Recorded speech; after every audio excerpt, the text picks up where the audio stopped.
Welcome back to Call Time with Katie Berenbaum. Thank you so much for watching each week. The response to last week's Noah Galvin interview has been particularly great, so I thank you for that. I'm doing all these on my own, so it's been really, really gratifying.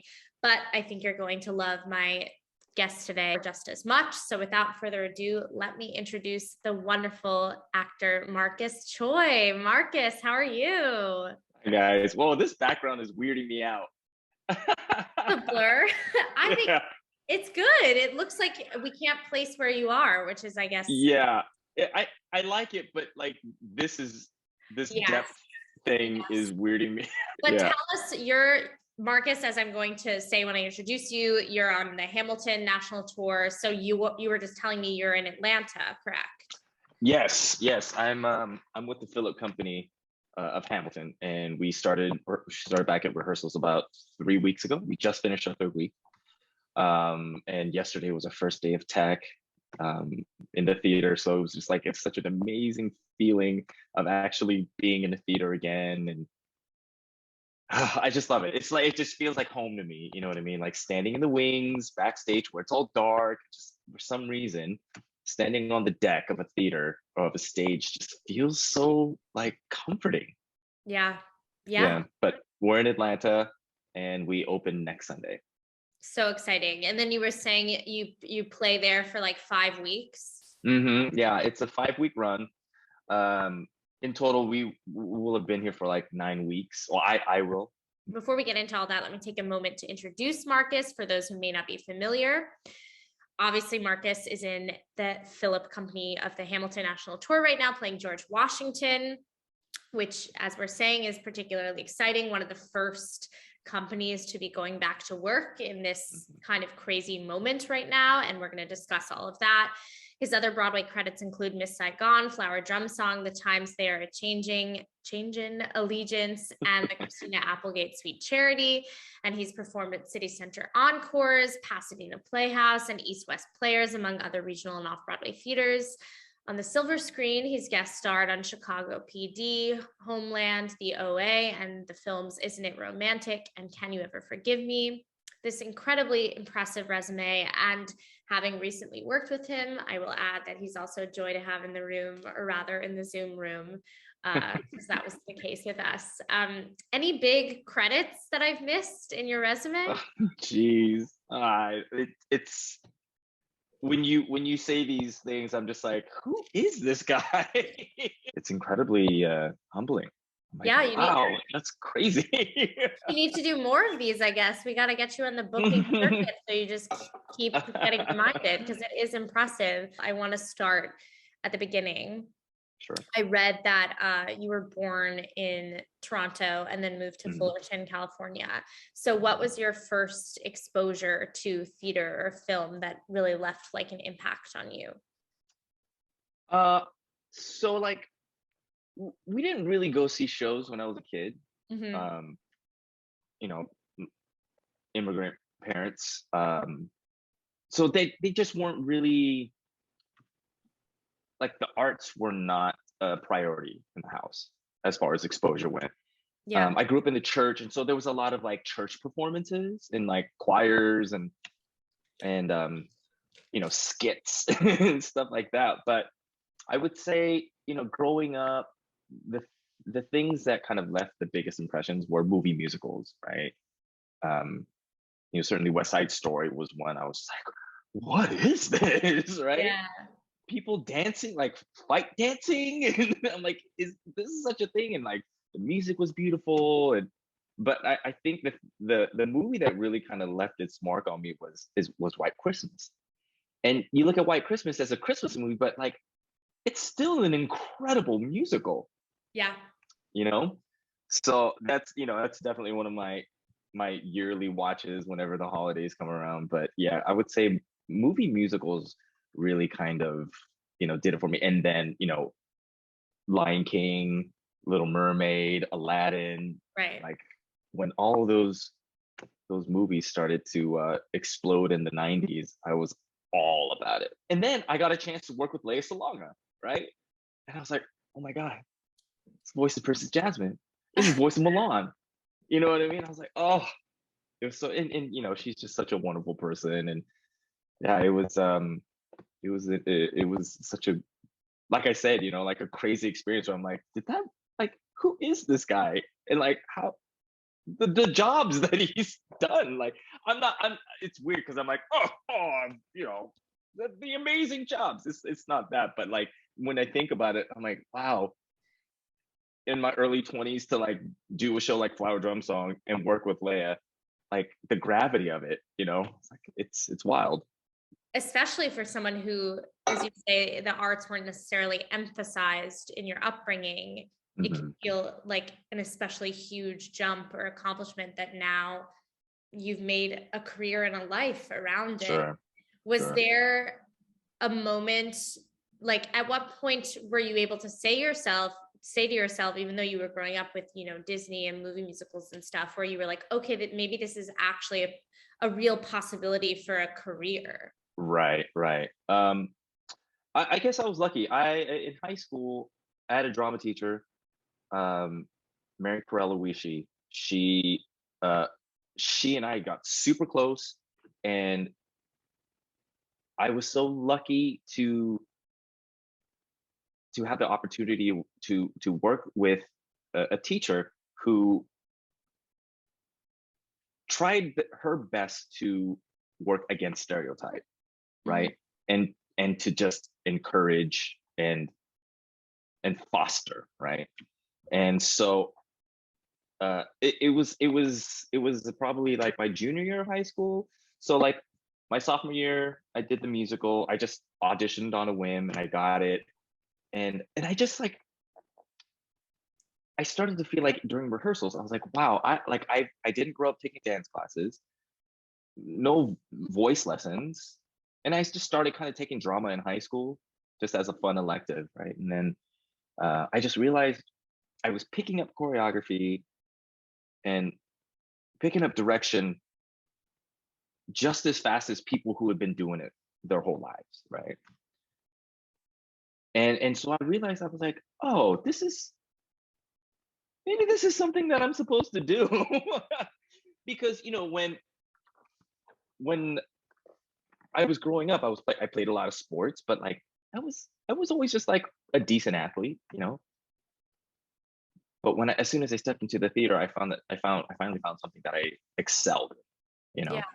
So probably like my junior year of high school, I was like, no, I think I'm supposed to do this. And the challenging thing is that my parents, as immigrant parents, they there's no way that they could understand the business of entertainment in America. They weren't exposed to it. And so it was just big unknown, right? And there was a lot of discouragement, trying to, you know, do what they thought was best for me. Um,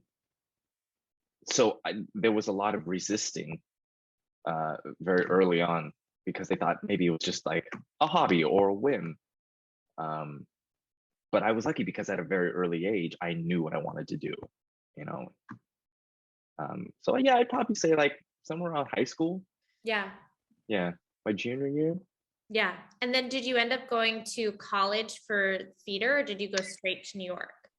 So yeah, well, out of high school, I got accepted to Pace, Oh, like the amazing. downtown Yeah. Pace. And what happened is my dad was like, "No, you're not going." I was like, "What?" But we have this conversation in July before I'm supposed to fly to New York in August. And he's like, "Nah, yeah, no, you should just stay here." I was like, "You're telling me you're not going to pay for my school?" He's like, "You should just stay here." I was like, "Oh, wow, okay." So at that point, you know, it just my life turned into this whole thing was like, okay, I have to do this on my own basically because I Yeah. wasn't gonna get the support of my parents um it to pursue acting, right? Yeah. Um and so I got a job at Disneyland. I was going to junior college in California. Um I got a job at Disneyland and basically kind of learned the professional ropes through Disney. Wow. Yeah, I would say like I didn't really I finished 2 years and then I just kept working. And so I would say Disney was kind of like my college. Yeah. Um, and but back then it was just like it was so different, right? Everything was done through um, getting this trade magazine called Backstage, and they would have all the auditions for that week posted in Backstage, and you would, circle the ones that were right for you, and you print out your pictures and resumes, and then you would have to drive all the way to LA because I lived in Orange County. I have to drive all the way to LA, and then it's just like I learned that hustle, right? I was like, oh, this is how you're supposed to do it. So I got an agent, and I started dancing more, and it was just like Disneyland was my gateway into professional entertainment, and I'm just like I'm so thankful for it.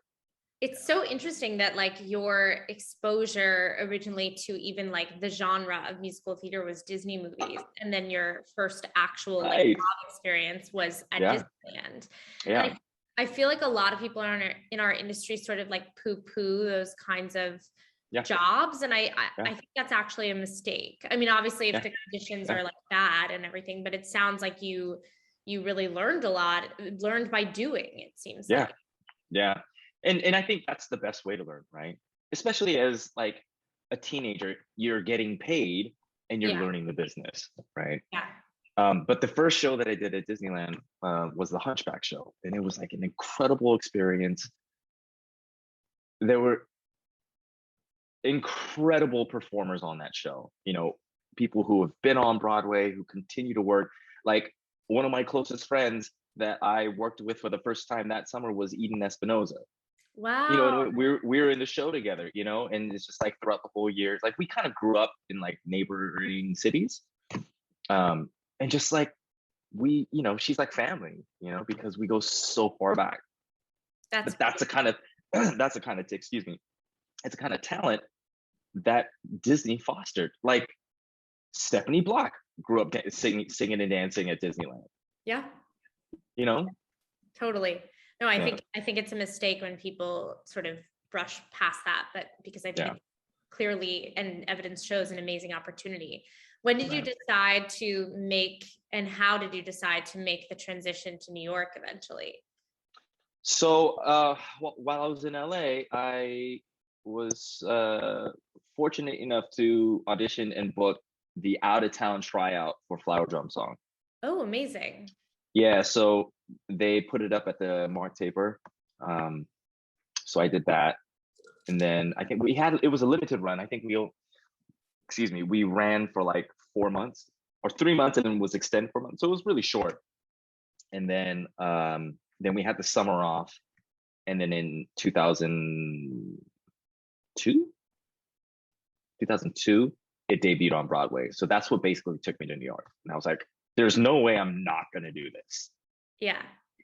So I moved to New York and learned right away that like I have to audition for everything, even if I was wrong for it, just so I could start meeting the community.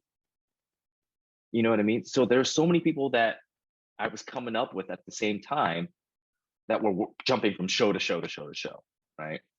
And my agents were like, "You're not right for this, but you need to be seen by this choreographer. So I'm sending you."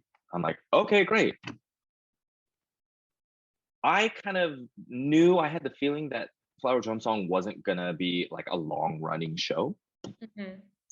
So I'm like, I gotta be prepared for, what's the inevitable outcome of this, right? And so um I at that time I auditioned for the out of town tryout for Wicked. And there was a musician strike in the winter of 2003. So it was like February the beginning of that next year. And um, so whenever there's like an artist strike on Broadway, usually the other unions sympathy strike with them, Yeah. And so it just kind of that was the demise of Flower Drum Song, the musician strike of 2003. And I as soon as we got our closing notice, it was amazing. The next day I got a phone call saying that I booked Wicked. And I was just like blown away. And so I was able to hop on that and just keep working. And I came back to New York that fall and opened on Broadway. It's so incredible. It's so incredible. It's wild. And you've had these amazing opportunities specifically. I mean, you've done a mix of revivals and original Broadway companies. First of all, is there anyone to which you gravitate more? Anyone you prefer? No, I mean, not necessarily. I think the thing that appeals to me the most is just doing something from the beginning, right? Whether it be a revival or an original company, but it's the creation process in the room that you get to have with everybody else, being the first group of people putting the show up on its feet. And that is a special experience, to have that kind of that back and forth and the collaboration of putting your stamp on something. And you mentioned dancing, which I think I want to ask you about because you've done a lot of like super dance heavy shows. But it sounds like you didn't have a ton of training from when you were a kid. So how did you like come to realize that you were good at it, and what did you do to keep it up? Right. Yeah, it's funny, boys can do that. Like it sucks to say, but it's harder for girls to like jump into dancing later on in life. Like my first dance class was in college. But I grew up like making routines with my friends and like, being like doing like little dance crews and stuff like that. So I always kind of had like this musicality to me. But it was all just kind of like street hip hop, like house party kind of dancing, right? But little did I know I was learning how to count, learning how to choreograph, learning how to pick up choreography, and it just like it when I came to New York, then I started taking dance classes and learning technique. But when I came to New York, yeah, I had technique. I wasn't the most technical dancer, but the thing that kind of separated me from everybody else at that time was the fact that I guess I attacked the movement slightly different with I think it was a bit more of like commercial hip hop. You know what I mean? When that wasn't really being done back then. You know what I mean? This was like pre In the Heights. Yeah. And so when I auditioned for Wicked, I truly believe that like because I was able to kind of articulate the choreography in kind of like a bit more of a funky way. Yeah. It just melded perfectly with that world. Wicked is such a unique show. I was talking about this with a friend the other day because it's a made up world, right? It's like a fantasy world. So the style, the dancing, the costumes can sort of be whatever you want it to be. And as you say, I'm sure it was amazing to be in the room with the original company, sort of creating it together along the way. Right. You could have your own personal stamp to the choreo, I assume. Which is crazy too, because when I would see like bits and pieces of different companies, like I remember like the genesis of these moments, right? And like to see how it's kind of been changed throughout time. There's a part of me that's like bummed out about the fact that it's not the same as it was, or like exactly the same. But it's always kind of interesting to see it, nevertheless. Yeah, and it's interesting because obviously talking about this and sort of actors creating the room made me think of Hamilton, what you're doing now, because it was one of the first, I think it was the first show to give actors the original company profit sharing. Not the first. Not the first. Okay. Not the first, but definitely the first in a long time. It used to be a more common thing, Interesting. but for some reason, the business of commercial theater in Broadway stopped doing it. And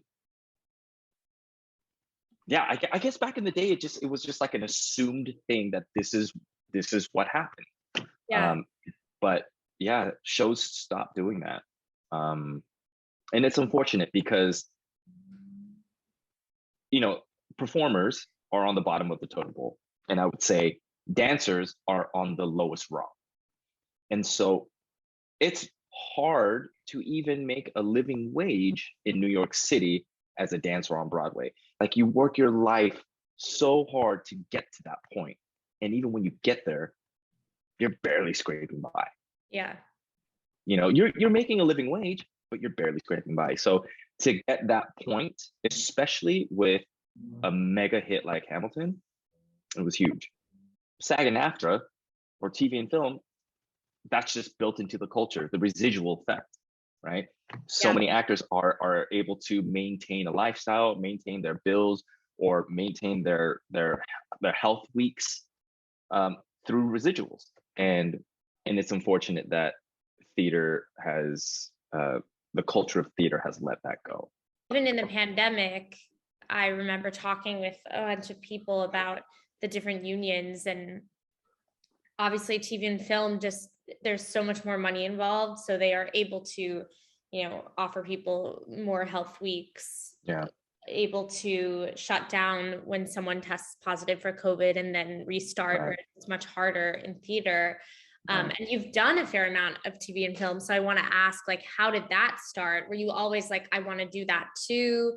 Do you find that you enjoy both equally? Do you like toggling between the genres? What's your take on the TV and film of it all? Yeah. Let me just answer this one thing real quick, and then I'll get to that. For sure. So yes, budget on TV and film usually is much greater than doing theater. And theater historically, across the board, is just a bad investment, because most shows don't recoup. Most shows don't run. And if you do recoup your money, then you're a success, you're a hit. If you run for 6 months, you're a hit. You know what I mean? But when you have a generational show like Lion King or Wicked or Rent or Book of Mormon or Hamilton, Les Mis, when you have these generational shows that defy the business, there was a meeting that I heard about where I would say this was probably year 7 or 8 of Wicked's run. Mm-hmm. And at that point, they probably had 8 companies worldwide. So Universal was the executive producer for Wicked, and they said at a meeting, never in their wildest dreams, out of all of the intellectual property that Universal Pictures owns, never in their wildest dreams did they ever think that a musical, a stage production, would be their biggest earner. The potential of theater is incredible, and it just, like, again, it just kind of goes back to, if they would have paid the original company of Wicked a point, it would have changed our lives. So again, I go back to say, I applaud Hamilton for doing that for their original company. I know they had to fight for it, but I'm glad that it happened, because hopefully it'll help change the culture of theater. But going back to your question, as far as which I like to do better, TV or film, growing up, I was always like, get me to New York, get me to Broadway. I want to just do theater. I want to do stage, Yeah. And then I found that, like, I was dealing with a lot of injuries as a dancer. Yeah. And that's what kept holding me back. Like, I've torn my Achilles. I had herniated discs in my back. And so I went through these, like, debilitating injuries, right? So it got to a point where I knew that I needed to shift gears. I didn't want to stop performing, but I knew that I had to make a change. And so I would say late 2008. Yeah, late 2008, I moved back to LA. And I decided that I was just going to strictly focus on TV and film, and just I had always talked about it. I wanted to just swing the bat. I'm like, there was no better time. With everything that I had learned in New York as far as hustling and just knowing how to get it, you know what I mean? I took that same discipline to LA, and I just started like doing it, taking class, auditioning, taking meetings, and just doing as much as I could. And then things just started taking off. And I was so thankful for kind of like the learning curve, because I feel like I was so informed from job to job that I was moving in the right direction. You know, I was doing a lot of co-stars. After co-stars, I jumped to guest stars. And after guest stars, I kept, going from like recurring to guest star. And then now like the whole elusive pilot. Maybe one of these days it'll land. I've never booked one, but like, it's just one of those things, right? It really used to eat me up, but like now I'm like, I've reconciled with the fact that like it hasn't happened, and I'm okay with that. It might not, but I still love to do it either way. And the great thing about moving back to New York is that I'm able to do theater, and I'm also able to audition for TV and film stuff, because the amount of TV work or on camera work had like quadrupled from the time that I left to the time that I moved back. It was something, I think there was something like maybe like 15 shows that were shooting in New York when I was there the first time. So it was like Law and Order, Sopranos, Sex and the City, stuff like that. Yeah. It was like you had to be a TV actor in order to get into those rooms. Right. But now, because Amazon, Netflix, all these studios are getting tax breaks for doing productions in New York, right? And so I think de Blasio made this, like, basically gave production work to create more jobs and opportunity in New York. They gave them all like a bunch of tax breaks and credits and stuff. And so it went from like 15 TV shows to 8 years later, like 50 TV shows. So there's not enough actors if you're a TV actor in New York, there's just not enough. So they started bringing in theater actors. They're like, we need to see as many people as we can. So when I moved back, I was like, this is amazing. And especially coming back to New York with my LA resume, you know what I mean? Yeah. Yeah. So when I came back, it was just like, it just made perfect sense. So it sounds like you did it right. Did you come back because of the allure of like Hamilton? What was it that you came back for? No. So I came back to do a show called Allegiance. Oh, and yes. Allegiance happened to rehearse and open June, July, August, September, 4 months after a little show called Hamilton debuted. So in 2015, no other show mattered. Yeah. It was all about that star. Yeah. It was all about, what are they on, 47th Street? 46? Yeah, 46. Yeah, it was all about 46th Street. I didn't see Allegiance, but I know what it's about. It's George Takei, right? And I do want to ask, I feel like there was a time when Asian American actors were pretty much in like Miss Saigon and Flower Drum Song, and that was kind of it. King and I, and you did those shows, and that was the vibe. And I'm curious for your perspective. Do you think that has changed significantly, even in your career? And also, when you do those kinds of shows, do you feel pressure to, represent your communities in a specific way? Are you ever like, oh, doing another one of these shows, or are they more special to you because of the representation? Yes.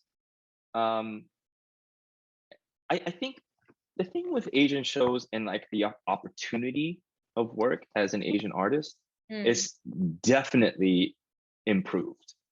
I feel like um, the sheer amount of opportunity now, I think it's improved greatly for Asian American artists. Um, at a time that I was coming up, if you weren't in an Asian show, the culture of tokenism yeah. was everywhere, right? So you're gonna have one black guy, you're gonna have one Asian girl, you're gonna have one Latina, you know what I mean? And that was frustrating, but it was just like something that we understood. Yeah. Like you just accepted it and you understood it. That's why when something like Wicked came along and completely embraced diversity, Yeah. um, it just made so much sense, right? And then that in turn was like elevated when Hamilton hit, right? I do feel like the culture of diversity is improving in professional theater, um, but it still has a long way to go, you know. Absolutely. And it's unfortunate that like it was theater was this way for so long, you know. Um, but it's encouraging to see the the progress that's being made from show to show. I read an interview of yours when I was prepping for this where you talked about obviously being aware of Hamilton and the allure of Mhm. Hamilton when it came out. Obviously, it sounds like partially because it was such a success and you were doing this show that Sure. was sort of overshadowed by Hamilton. But I'm curious if part of the allure also was like, oh my gosh, this sort of like Wicked, oh my gosh, this like groundbreaking show that's actually committed Hmm. to diversity, that I could actually play any role in it regardless of Right. my Right. background. Was that why it was so on your radar at first? Yeah, that was definitely one of the things. But I think for me, Hamilton kind of represented everything that I do, Mm, right? Like I love hip hop, I love R&B, I love acting, I love theater, I love dancing, I love singing. And for all of that to get wrapped in a pretty yellow bow, you know, uh, it just represented, I think, everything that I could bring to the table. You know what I mean? It's an actor's musical, right? It's not. It changed so many rules as far as what works yeah, theatrically. And I just feel like they do such a good job of, and there's a lot of people who will disagree with me. But in our experience, in our rehearsal process, we were given the freedom to explore these characters for ourselves and not feel like we're under any kind of pressure to do what David did or to do what Chris Jackson did. You know what I mean? There was no expectation, which totally freed up the room. And so I really have to, I'm so appreciative of that process because it's so easy to be a carbon copy or that expectation to be a carbon copy. yeah, But I think in doing so, it would only hurt the show because there's only one David, there's only one Lynn. You know what I mean? There's only one Leslie, and for people to try to do them as opposed to just being yourself would just do the show a huge disservice. yeah. And at the beginning of this chat, you talked about liking being in the room from the beginning, regardless of whether Hmm. it's a revival or Right. a new musical. But it sounds like you got that opportunity, even though it was for a national tour, which is really awesome. Yeah. Yeah. Yeah, it's weird, like remounting a show, right? Yeah, It's something that's already existed. There's definitely a feeling of your, you know, version 3.0 kind of a thing. Um, but I think going back to what you had said about, it being such a high profile show at the time, and it being so, like widely accepted, and that it was a huge opportunity for, ethnic performers to basically break stereotypes. I think that made kind of like that aspect of I'm just doing something that somebody else already did, that lessened the feeling. Yeah. Because we still knew that we were representing something that was bigger than us, and we were getting the opportunity to be stewards of the show. Yeah. You know what I mean? Yeah. I also think of George Washington, of all the characters, I think it's one of my favorite characters in Hamilton, because I find it to be one of the most like compelling and potentially difficult roles in the show to play. Were you always drawn to that role? How did you always sort of say like, that one's for me, or did it sort of happen by accident? It kind of happened by accident. I auditioned for the Chicago company. I had a callback, but at the callback, they brought me back to read all of Ham and Burr stuff. When I got the packet, they were like, I had prepared Lafayette Jefferson and Burr. I never saw myself as a Ham, and so when they gave me the Ham stuff, they're like, we want to bring you back, but learn the Ham stuff and then keep working on the Burr stuff. And it's just like the packet was like 70 pages.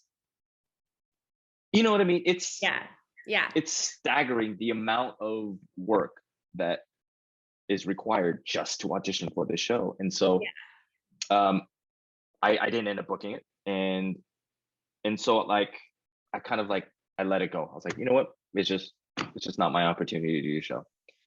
And then like 9 months later, they brought me back to read for Washington, and I was like, Washington, huh? All right, yeah, let me look into it. And it's just like, yeah, I love the role, but I fell back in love with the role, like researching and like really kind of picking the role apart. And now, having been in the show for a couple of years, I don't want to do any other role in the show. I feel like Chris Jackson crafted a masterful role as far as the mechanics of being a principal in a show. Because I'm not like a crazy high singer. Like I'm not a tenor. So the way that all the harmonies and all the different other songs that he sings, it's just like, it's super easy on the voice. But when it's time for him to sing, it gives you the chance to really like let loose and shine, right? Yeah. And then he has like the first 5 songs off. After my shot, he's not on stage for like another 15-20 minutes. Yeah. And he has probably the best intro of his character in any show I've ever seen. You know what I mean? He comes in like a rock star. After he has his shining moment in the first half of Act 2, the rest of the show is just a cakewalk. So as far as the mechanics go, I was like, oh man, good for you.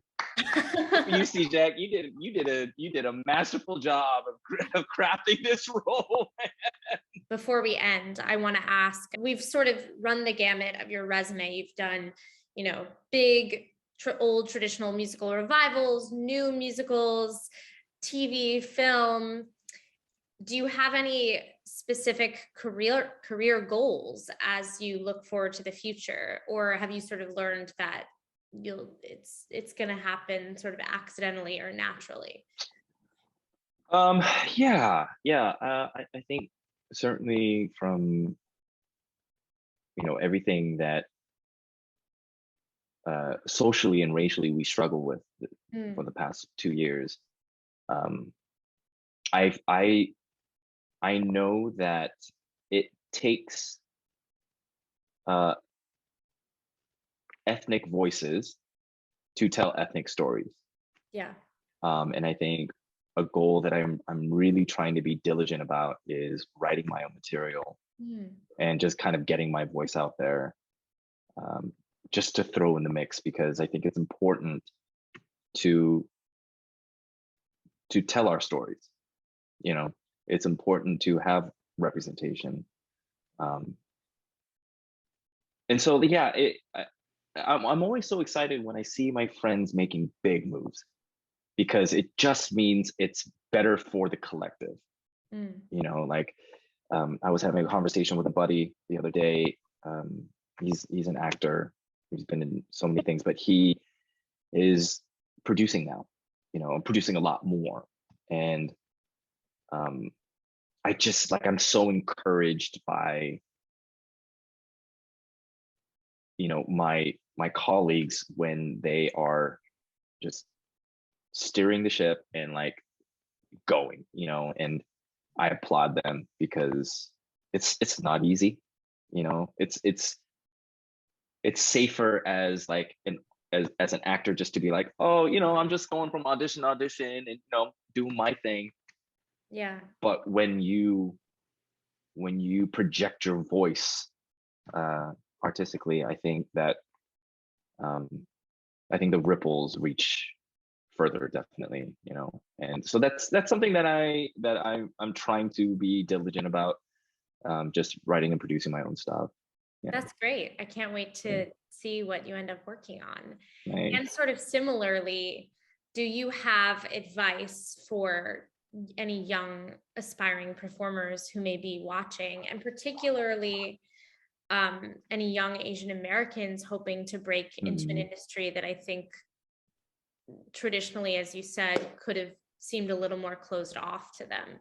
Sure. The thing that I try to tell everyone consistently is stay hungry, right? And it's just it's in some ways it just kind of seems like you're cheating by saying, oh, stay hungry, you know. That's just kind of like a blanket answer. But if you think about it, if you stay hungry, it doesn't matter if you're successful or not, right? Because auditions will come and go, but you can become complacent, right? You can become complacent in your success. You can become complacent in your failures. But if you try to maintain that level of drive and hunger for something that to accomplish a dream, I think that is the thing that will carry you from one job to the next. You know, and that's like the hard part, right? As an actor, because I always say, like, I get paid to audition. I work for fun. That's a really good way of putting it. Yeah. You know what I mean? So I think that just kind of goes hand in hand with just staying hungry. It's really true. Once you book a job, that's like playing with your friends. Right. It's the booking that's horrible and tricky and will never get fun or easy. Right. And like, we do this because we love it. Yeah. Right. So when you're on set, when you're in the theater, when you're in the studio, that's just playtime. We're fortunate that we get to get paid for it. But if you like shift the point of view and just think, all those times that I busted my butt to get downtown for this audition, and then like have to get to, you know, Times Square for another audition in 20 minutes in August in New York City, and you're dripping sweat, running around with like, you know, a carry-on suitcase with changes of clothes, you know. Right.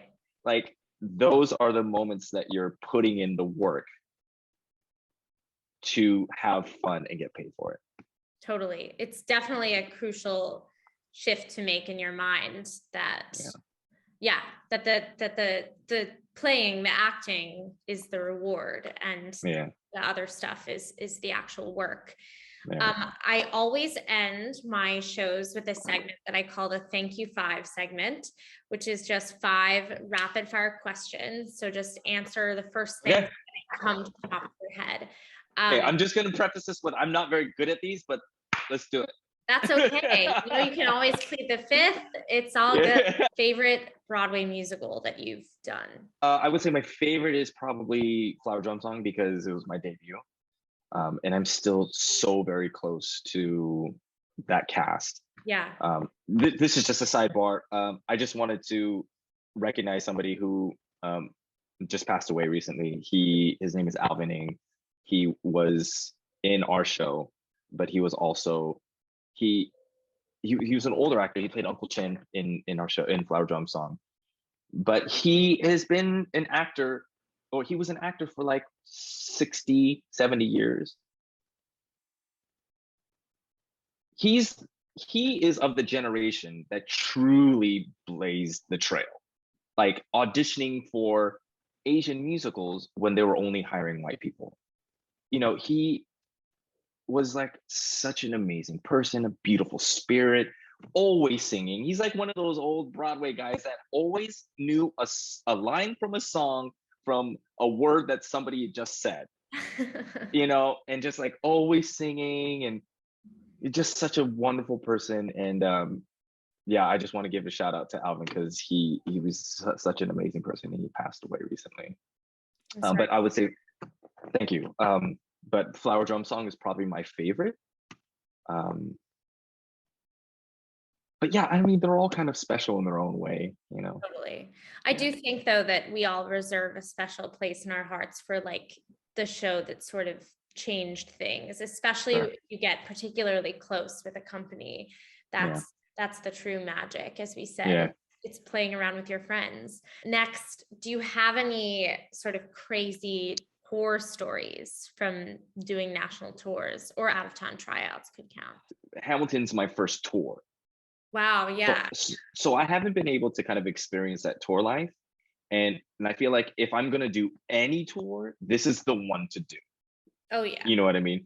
But I've certainly heard of horror stories from other companies, and just like even the CETA level tours, and like certainly the non-union bus and truck tours that are going like one-nighters, and it's just that schedule is awful. It should never exist. And I have my whole issues with the touring system and non-union theater, and just the abuse of the actors. I think a lot of it was addressed last year. And so I've been lucky enough to not have to really go through kind of those pitfalls. Okay, in Wicked, there was one time where Fiyero swings in on a rope, and during the fight scene, right? There was one time Norbert's foot didn't come out of the harness on the rope, and so when he jumped off, his leg was stuck in it, and he was just like literally hanging upside down. Oh my God. Laying on the floor, like his legs were in the air, and he's like pointing the gun at the guards, and it's just like that kind of stuff. It's just so entertaining. Oh yeah. You know what I mean? We were all dying. We're in our guard uniforms, just like looking down, like shaking. It's hilarious, That's but hilarious. I think that's like the charm of live theater, right? Where anything can happen. And when it does, you just have to laugh. Like in Hamilton, there's something called Burr's Corner. I don't know if you're familiar with it, but if you look up Burr's Corner on Instagram, it's videos of all different Hamilton actors talking about their mistakes. Oh. And how they messed up a line, and how they like what they actually said. Like I have a few of them on there. Like it's you have to just laugh it off, because especially with a show like Hamilton, we call it the Hamilton train. If you fall off the train, it won't stop for you. It just keeps going, and you have to jump back on. Yeah. And thankfully, there's many other actors that are so awesome about, like, if you drop the ball, someone else will pick it up, and then you just kind of get back on track. But I've spoken gibberish on that stage many times. And I mean, it's natural when you're doing a show 8 shows a week for as long as actors do shows. Yeah. Like, it's going to happen. And as you Yeah. say, like, that's the joy of live theater. And I think audiences actually love it when they see something crazy happen, because it's just a reminder to everyone in the room that we're all seeing the same thing, and this is all live, Right. not some perfect, movie. Right. Nothing against movies, of course. Right. But it's not like, edited together and perfect Exactly. in its execution, Exactly. Like there was a couple times where Alphaba didn't go up at the end of Act 1. You know what I mean? I've the legendary No Fly show. I've been dying my whole life. And everyone just sort of like crouches. Right. So funny. It's so funny. I'm dying to see one. And my last question, you can take this in sort of a metaphorical way or a literal way. An actor essential, something that you need as an actor. Grace. It's a Just really give yourself grace. I love that. Like performing and acting it's all subjective, right? You're going to have people who love it. You're going to have people who hate it. But ultimately, at the end of the day, it doesn't matter what they think, because you're going to continue to do what you do. And so you have to be kind to yourself and allow yourself to, like, the grace to not only allow yourself to do your performance, but the grace in extend it towards others when you get notes, to not take it personally, and know that it's best for the show. I think that's something that is reinforced definitely on a weekly basis at our show, if not a daily basis, where that just like reminder of, especially coming out of this traumatic 18-month period where people are still dealing almost on a daily basis with trauma that has happened to us in the last year and a half, and coming back to a creative space, a safe creative space. It's so easy to let yourself kind of like fall into this pattern of anger or frustration or annoyance, and to take it out on others. Because maybe something's not going right, or somebody said something and you interpreted it in a weird way. Like it's understandable that people have been affected, right?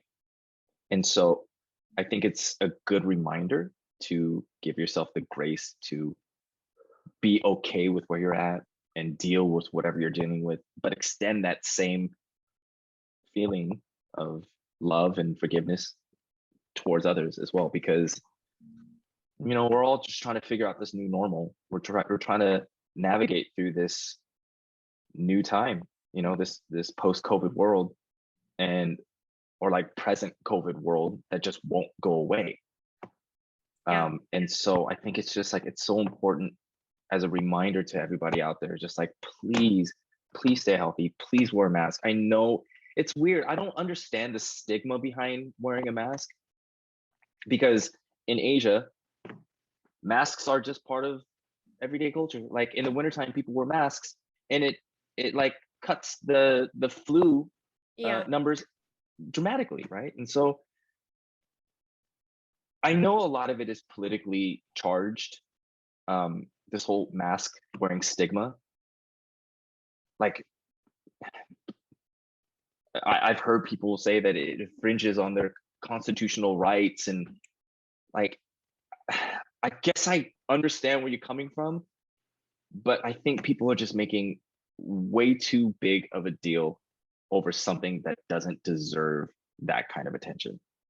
And so as something as simple as wearing a mask, I think that's going to help save lives. I just want to encourage everybody just to continue to be safe and continue to wear masks. And if you're not vaccinated, I know people have their feelings about it, but please reconsider, so we can continue to work, we can continue to be in theaters and share the space of live theater, because as terrifying as it is to think of things shutting down again, it's not that far from our reality. Yeah. Yeah. I couldn't agree more with everything you're saying. And I think obviously the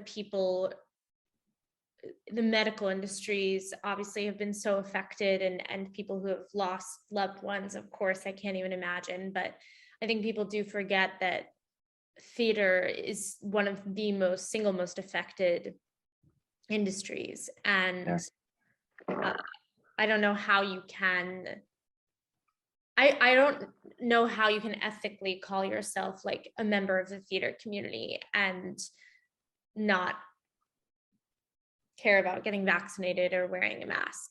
I don't, because it's dire. As you say, like, we're not out of the woods, and we could just as easily have to shut down again, which would be, I think, catastrophic. Yeah. Especially with a show like Hamilton, right? I don't know if I'm technically allowed to say this. We can say it, and then I'll cut it if you want to later. But I'll just say this. For Hamilton to get the wheel turning again for 5 domestic companies, New York, LA, Angelica, Peggy, Philip, right? 5 domestic companies. The amount of money that they're spending on those 5 companies is staggering. Yeah. It's staggering.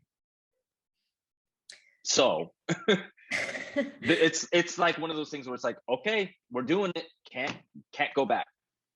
Because if we go back, we're screwed. You know what I mean? I was talking with my agents the other day, and they were just saying, like, theater can't afford to shut down again because it's taken so much money, as you say, to start up. So yeah, I think you're absolutely right. And the mask issue, I think Americans just have a fundamental lack of understanding of like what it means to be part of a community, and that sometimes you have to do things for other people in order to it takes a level of empathy, and I think living in a country that's so successful, where people living with like incredible amounts of entitlement lack that empathy towards people they work with. Like, if you don't get vaccinated and you're going into a show, you are not only putting yourself at risk, but you're putting other people at higher risk. People that might have pre-existing conditions, or they have loved ones at home with, health issues. And like, because of your like belief in your body and where you are against the vaccine, like, do what you got to do for yourself. But if you're going to put other people in danger, then take yourself out of the situation. Yeah. You know what I mean? Don't do theater until it's safe, because it's selfish. You're not taking everybody else into consideration. And I think that is part of the culture of entitlement in America. I couldn't agree more. And I think, I don't know, we kind of had an opportunity, if you think about it, with the pandemic, to like change that and learn that what you do affects other people, and therefore you should care about other people. But I don't know if it kind of feels like we're squandering that opportunity as a country. Yeah, it's frustrating. It's really frustrating to see. Yeah, it's discouraging. Wow. Well, but I'm glad that people are having the conversation. I think it's important to continue to talk about these things and not just be like, well, that's them and this is us. Like, it has to be an ongoing conversation. Theater, as being one of the most affected industries, we have to be willing to talk about it and have to be willing to stand up for like what the most vulnerable members of our community need, because otherwise we're all going to be affected and we're all going to shut down again, and no one wants that, I hope. Well, you said you were bad at thank you fives, but you were excellent at them Oh, and got some really great answers. thank you. Is there anything that you feel that I've missed? Anything else you want to say? Anything you want to plug?